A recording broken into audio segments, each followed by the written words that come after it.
yangi mashinani Abbosga bekor bera oldingda. O'tgan hafta men mashinam ozgina qirib olgan.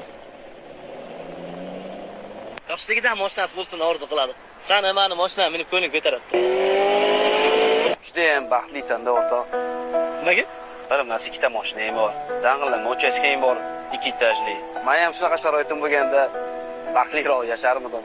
Bir kun onajonim bilan gaplashib o'tiribmiz. Zo'r mashinani ko'rib qoldim. Onajon, mana shu mashinani olsam baxtli bo'lardim dedim.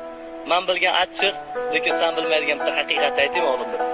İnsanlar baxtni har doim kelajakdagi bir nuqtaga bog'lashadi. Ya'ni mashina olsam, uy olsam, mana shu uyimni qursam, baxtli bo'laman deb o'ylashadi. Lekin bilishmaydiki, muammolar, yetishmovchiliklar har doim bo'ladi. Derlar jannatiy Farg'ona. Men hozir baxtli emasman.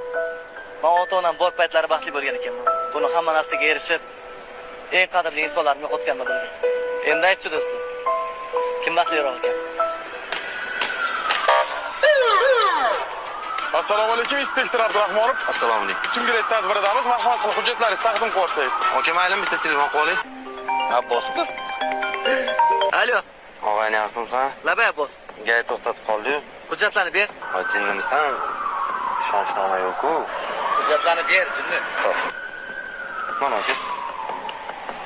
Mashinani senga olganmi, o'rtoq? Hazillashma og'ayni. Yangi mashinami? Buyursin, yaxshilikka haydang. Rahmat. Rahmat! Rahmat!